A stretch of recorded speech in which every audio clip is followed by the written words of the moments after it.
قرآن class number 60 میں 60 number میں ہم انشاءاللہ تعالی سورہ آل عمران کی آیت نمبر 180 سے آنورڈ سٹارٹ لیں گے۔ اعوذ باللہ من الشیطان الرجیم، بسم اللہ الرحمن الرحیم۔ وَلَا يَحْسَبَنَّ الَّذِينَ يَبْخَلُونَ بِمَا آتَاهُمُ اللَّهُ مِنْ فَضْلِهِ هُوَ خَيْرًا لَهُمْ بل ہوا شر لہم۔ ہرگز گمان نہ کریں وہ لوگ کہ جنہیں اللہ تعالیٰ نے محض اپنے فضل و کرم سے دنیا کی زندگی میں کچھ نعمتیں دے رکھی ہیں کہ یہ ان کے لیے خیر ہیں، بل ہوا شر لہم، بلکہ اس میں تو ان کے لیے شر، برائی چھپی ہوئی ہے۔ اب یہ اسپیسیفکلی ان لوگوں کی طرف روئے سخن ہے جو لوگ دنیا میں دیا ہوا اللہ کا مال اللہ کی راہ میں خرچ نہیں کرتے، اور ایٹ لیسٹ وہ جو ڈیٹم لیول ہے، جو اوبلیگیٹری ہے ہر انسان کے اوپر، 40واں حصہ اپنے مال میں سال میں ایک دفعہ نکالنا یعنی زکوٰۃ، وہ اللہ کی راہ میں خرچ نہیں کرتے بلکہ مال جوڑ کر اس سے مزید مال کمانے کی فکر میں لگے رہتے ہیں۔ یہ اسپیسیفکلی ان کے بارے میں ہے، کیونکہ اسی آیت کے اگلے ٹکڑے میں اس کا ذکر بھی آ جائے گا کہ یہ کن لوگوں کو ایڈریس کیا جا رہا ہے۔ اسلام میں مال جوڑنا فی نفسی ہی کوئی حرام نہیں ہے۔ مال جوڑنا اگرچہ ڈسکریج کیا گیا ہے کیونکہ یہ فتنہ ہے، لیکن اس کی اجازت موجود ہے اگر کوئی شخص اس کی زکوٰۃ ادا کر دیتا ہے، اور وہ زکوٰۃ ظاہر ہے کہ ہر چیز کی ڈیفرنٹ ہے۔ زکوٰۃ کے قدیم اور جدید 70 احکام و مسائل کے اوپر میرا پوری ڈیٹیلڈ ویڈیو 2 گھنٹے کی ریکارڈڈ موجود ہے، مسئلہ نمبر 95B، جس کے اندر میں نے 70 سے زیادہ قدیم اور جدید مسائل بتائے ہیں زکوٰۃ سے ریلیٹڈ۔ جو پھلوں کی زکوٰۃ ہے وہ الگ ہے، جو زمین ہے اس کی زکوٰۃ الگ سے ہے، پھر زمین بارانی ہو تو الگ زکوٰۃ ہے، اگر ٹیوب ویل کے ذریعے آپ نے اسے سراب کرنا ہے اس کی زکوٰۃ الگ ہے۔ اسی طریقے سے گائے اگر کوئی شخص زیادہ تعداد میں پالتا ہے اس کی زکوٰۃ الگ ہے۔ پلاٹ جو خریدے ہوئے ہیں مال تجارت کے طور پر بیچنے کی غرض سے، اپنی انویسٹمنٹ کے پوائنٹ آف ویو سے، اس کی زکوٰۃ کا معاملہ الگ ہے۔ سونا اور چاندی جو جوڑا ہوا ہے اس کی زکوٰۃ الگ ہے۔ یہ ایک پورا ڈیٹیل ٹاپک ہے جو اب ظاہر ہے کہ میں اس کو دوبارہ سے تو نہیں کر سکتا۔ سورہ التوبہ کی آیت نمبر 60 کے اندر 8 مصارف آئے ہیں اللہ کی راہ میں جو زکوٰۃ کے۔ وہ آیت جب آئی تھی پچھلی ہماری قرآن کلاسز کے اندر، جو 344 لیکچرز کے اندر میں نے پوری قرآن کی ریکارڈنگ کروا دی ہے 9 سالوں کے اندر، تو اس آیت کے اوپر میں نے ڈیٹیل سے آلموسٹ 4 سے 5 گھنٹے کی گفتگو تھی 2 نشستوں میں، میں نے زکوٰۃ سے ریلیٹڈ ساری چیزیں ڈسکس کی تھی۔ آج میں اس تفصیل میں نہیں جاؤں گا، البتہ یہاں پر اللہ تعالیٰ ان لوگوں کو جو مال جوڑتے ہیں اور اللہ کی راہ میں خرچ نہیں کرتے بلکہ سودی ذہنیت ہے کہ مال کو پھر لگا کر پھر اس سے مزید مال کمانا، اور بس اسی 99 کے چکر میں لگے رہتے ہیں، ان کو اللہ تعالیٰ اس میں کہہ رہا ہے کہ یہ لوگ تو سمجھ رہے ہیں اللہ کا بہت فضل ہے۔ دنیا میں بھی آپ دیکھ لیں، جتنا بڑا بدماش ہے، جتنا بڑا پراپرٹی ڈیلر ہے، جس نے لوگوں کا مال ناجائز طریقے سے ہڑپ کیا ہوا ہے، کسی کی زمین پہ قبضہ کیا ہوا ہے، کسی نہ کسی موقع کے اوپر کوئی چھکا مارا ہوا ہے، وہ یہی سمجھتا ہے کہ جی میرے پہ تو اللہ کا بڑا فضل ہے۔ تو اللہ طرف ہمارا ہے کہ دنیا کی دولت کسی کو ملنا یہ اس کے لیے خیر نہیں ہے، عین ممکن ہے اس میں شر چھپا ہو اس کے لیے۔ وہ اسی آیت کے اندر اب اللہ تعالیٰ ذکر فرما رہا ہے، سَيُطَوَّقُونَ مَا بَخِلُوا بِهِ يَوْمَ الْقِيَامَةِ، اس مال کا توق ان کے گلوں میں ڈالا جائے گا جس کے ساتھ انہوں نے بخل کے ذریعے، کنجوسی کے ساتھ مال دنیا میں جوڑا تھا، یہ مال کا ایک توق بنا کے ان کے گلے میں ڈال دیا جائے گا۔ یہ ہار نہیں ہے، توق ہے۔ صحیح بخاری اور صحیح مسلم کی متفق علیہ حدیث ہے، اللہ کے محبوب صلی اللہ علیہ وآلہ وسلم نے فرمایا، جس نے دنیا میں ایک بالشت زمین کسی کی دبا لی، ایک بالشت صرف 9 انچ، تو 7 زمینوں کا توق قیامت والے دن اللہ تعالیٰ اس کے گلے میں ڈالے گا۔ جناب یہ آپ کبھی یہ جو لوگ فوج کی نوکری کرتے ہیں نا، تو اس میں ایک ٹرم یوز ہوتی ہے پٹھو باندھنا، کسی کو سزا دینی ہوتی ہے نا، 20-25 کلو کا وزن اس کی پیٹھ پہ لاد دیا جاتا ہے اور پھر کہا جاتا ہے فلاں پہاڑی پہ چڑھ، اور جس کو 7 زمینوں کا طوق لاد دیا جائے تو وہ تو آپ سمجھ سکتے ہیں کہ اس کا تو کچھ عمر ہی نکل جائے گا۔ صحیح بخاری اور مسلم دونوں میں یہ حدیث بھی موجود ہے کہ اللہ کے محبوب صلی اللہ علیہ وآلہ وسلم نے فرمایا، جس نے دنیا میں مال جوڑا، اور اس کے لیے ٹرم عربی میں استعمال ہوتی کنز، وہ مال جو آپ جوڑ کے رکھتے ہیں اور اللہ کی راہ میں خرچ نہیں کرتے، کنز بنا کے رکھا، اللہ تعالیٰ وہ مال ایک گنجے سانپ کی صورت میں اس کے گلے میں توق بنا کے ڈال دے گا جو اس کی بانچیں یوں چیر دے گا۔ اور اس کا کلائمیکس ہے سورہ التوبہ کے اندر، جس میں اللہ تعالیٰ نے فرمایا کہ جو کنز بنا کے رکھتے ہیں سونا چاندی اور دنیا کے مال و دولت کو، قیامت والے دن ہم انہی دھاتوں کو پگھلائیں گے اور یہ پگھلا ہوا سونا اور چاندی ان کی پیٹھ پہ، ان کے ماتھوں کے اوپر اور ان کے پہلوؤں کے اوپر داغیں گے۔ آپ ذرا امیجن کر سکتے ہیں یہاں پہ کبھی اسٹیل مل کی آپ جہاں پہ وہ لوہا گرم کیا جا رہا ہوتا ہے اور لیکوڈ فارم میں ہوتا ہے، اس کے اندر کوئی انگلی رکھنا تو بڑی دور کی بات ہے، اس کے قریب سے بھی نہیں کوئی گزر سکتا۔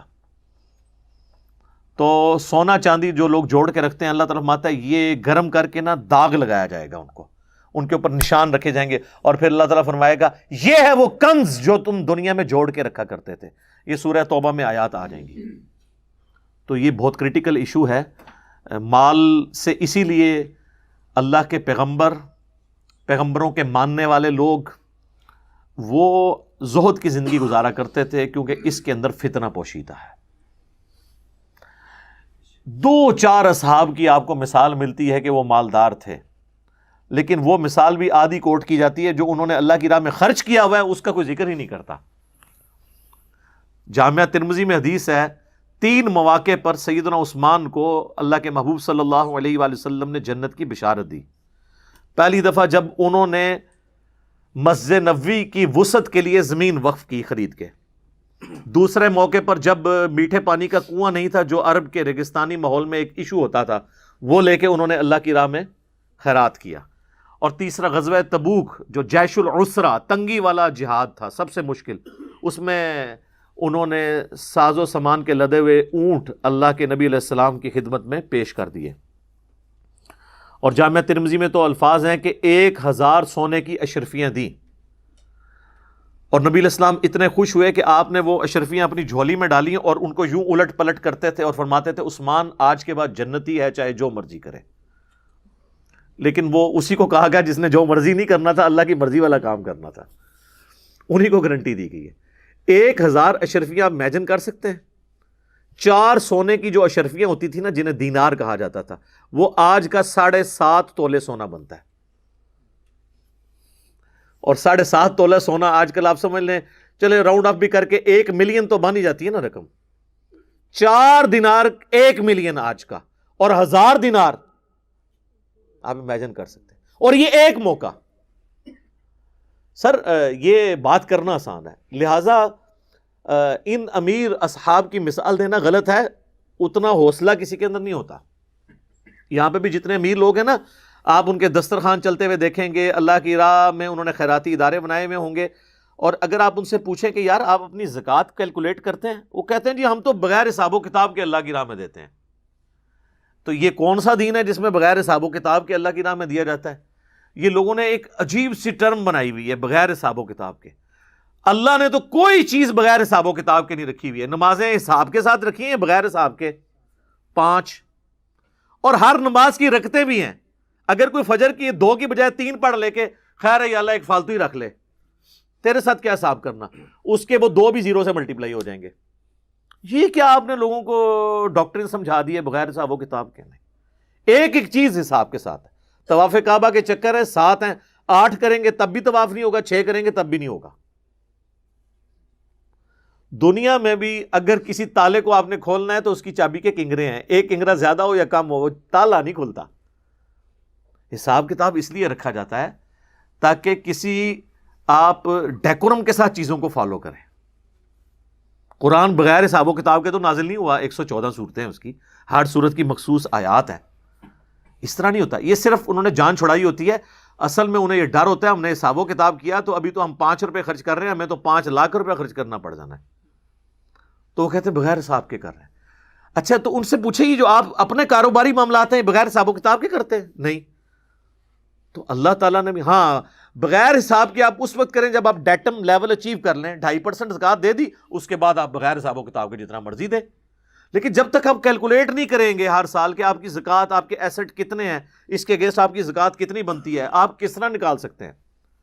لوگوں کا نمازوں پہ زور ہے, عمروں پہ زور ہے, زکوٰۃ کے معاملے میں آگے کھوتی مر جاتی ہے انہوں نے, کیونکہ پیسہ نکالنا پڑتا ہے. ویسے تو آپ کو لگتا ہے بڑا آسان ہے جی, 1,00,000 روپے پہ 2,500 بہت آسان ہے, 1 کروڑ پہ 2.5 لاکھ بھی شاید آسان ہو, 1 ارب پہ 2.5 کروڑ نکالنا یہ مشکل ہو جائے گا. اور اگر 10 ارب ہیں تو آپ دیکھ لیں کہاں پہ بات جا کے نکلے گی.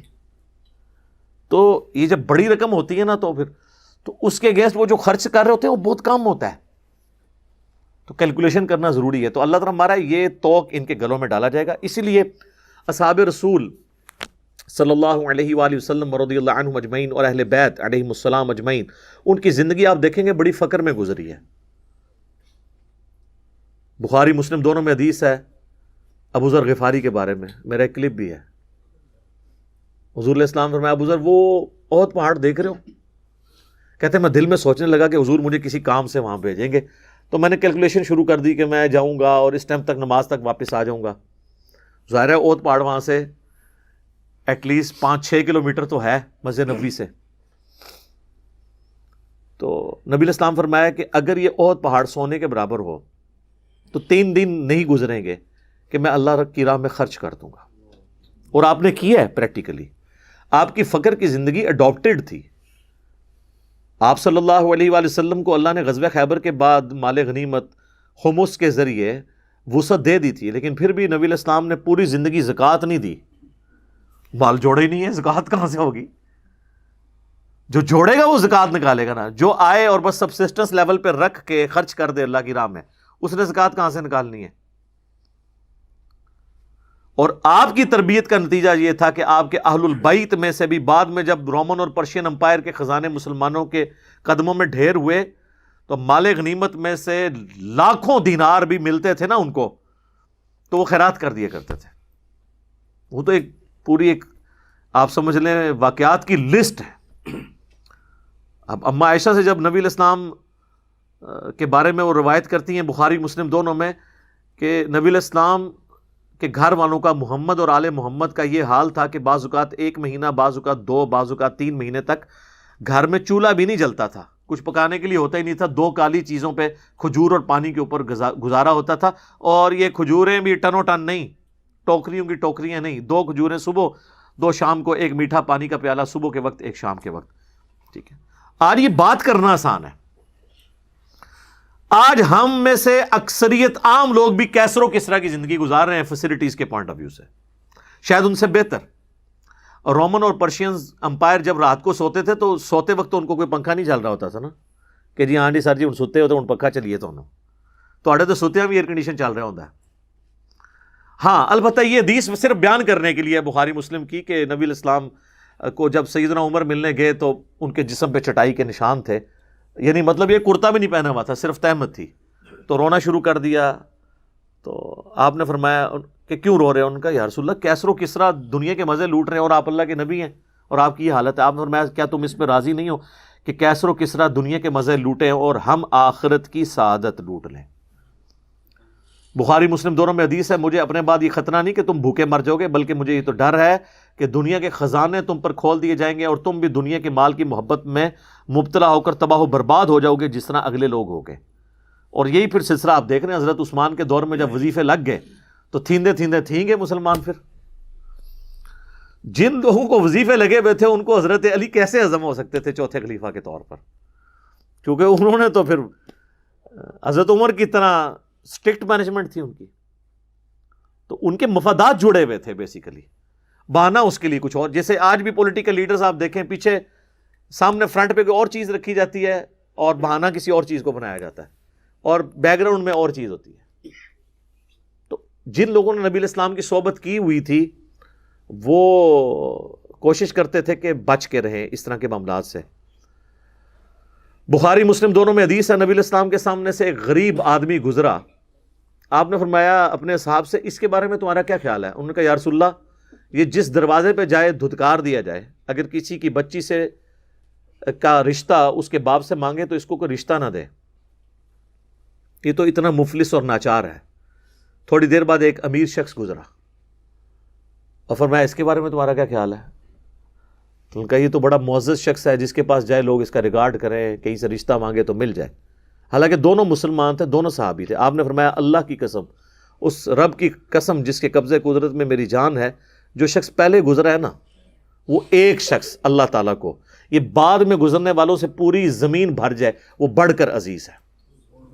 جی، مسلم شریف کی حدیث ہے کہ نبی علیہ السلام نے فرمایا کہ میرے غریب اصحاب میرے امیر اصحاب سے 40 سال پہلے جنت میں چلے جائیں گے۔ جی، قیامت کا دن 50,000 سال کا دن ہے، تو آپ کیا سمجھتے ہیں سیدھا ٹکٹ لگا ہوا ہے؟ 40 سال پہلے وہ لوگ جنت میں جائیں گے جو غریب صاحب ہیں۔ سر 40 سال کا ڈفرنس دنیا میں آپ ذرا امیجن کر سکتے ہیں؟ جانا دونوں جنتی گروپ پارٹی ہیں، لیکن جنہوں نے مفلسی کی زندگی گزاری ہے، فقر کی زندگی گزاری ہے۔ اسی لیے صحیح بخاری مسلم میں آتا ہے عبداللہ بن عمر ہمیشہ غریب صحابہ کے ساتھ اپنا وقت گزارا کرتے تھے، اور لوگ پوچھتے تھے کیوں؟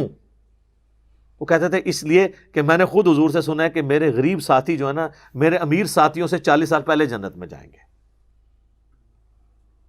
یہ تو میرا ایک فیوریٹ ٹاپک ہے، اور میں پورے پیشن کے ساتھ اس پہ بول سکتا ہوں، اس لیے کہ میں صرف باتیں نہیں کرتا ہوں، میں کوشش کرتا ہوں کہ میں اپنی زندگی میں بھی اس چیز کو اڈاپٹ کروں۔ تو یہ معاملہ بڑا خطرناک ہے۔ بخاری اور مسلم دونوں میں حدیث ہے، نبی علیہ السلام اکثر دعا کیا کرتے تھے، اے اللہ محمد اور آل محمد کو بس اتنا ہی رزق دینا کہ ان کی سانسیں چلتی رہیں، سبسسٹنس لیول کے اوپر۔ تو آج جن کے پاس ڈھیروں مال و دولت نہیں ہے، ان کو پریشان ہونے کی ضرورت نہیں ہے۔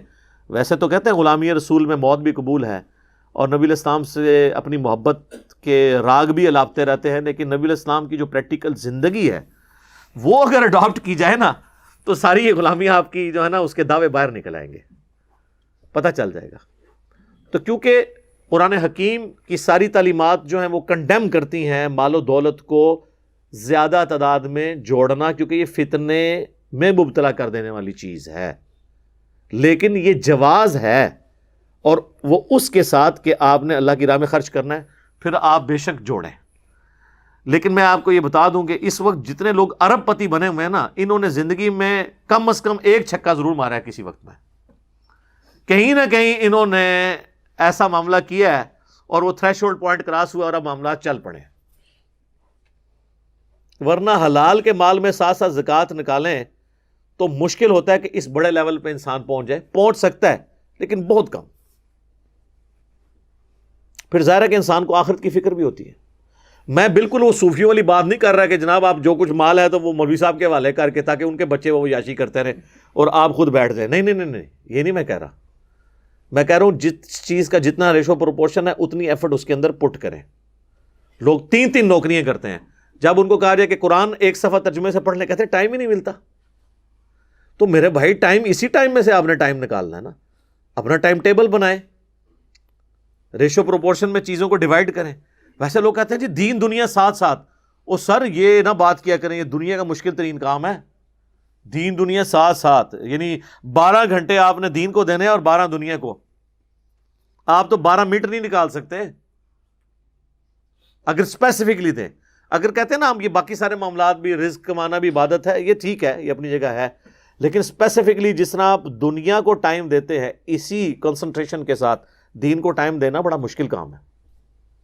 وہ تو آپ نے کرنا ہی کرنا ہے کہ آپ نے زندگی کے ہر لمحے میں دیکھنا ہے کہ کون سی چیز اللہ اور اس کے محبوب صلی اللہ علیہ وآلہ وسلم کی نافرمانی کی طرف لے کے جا رہی ہے اور کون سی تابع فرمان بننے کی طرف، وہ تو آپ نے کرنا ہے۔ 0-1 بولین الجبرا والی صاحب ہے، وہ چلنا ہے، لیکن اسپیسیفکلی بھی تو ٹائم نکالنا ہے، اسی ٹائم میں سے ٹائم نکالنا ہے، وہ مشکل کام ہو جاتا ہے۔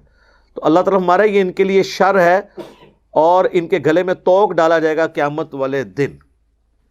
سورہ توبہ میں چل کے یہ بھی آیت آئے گی، یہ جو مال اور اولاد تمہیں ہم نے دی ہوئی ہے نا، ہم چاہتے ہیں اسی کے ذریعے تمہیں عذاب دیں۔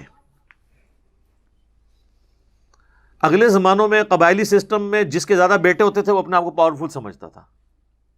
تو اللہ تعالیٰ نے فرمایا کہ تم یہ سمجھ رہے ہو تمہارے لیے عذاب کا ذریعہ بھی ہو سکتا ہے مال اور دولت اور اولاد بھی. دیکھ لیں کتنے لوگ ہیں ذلیل و خوار ہو گئے.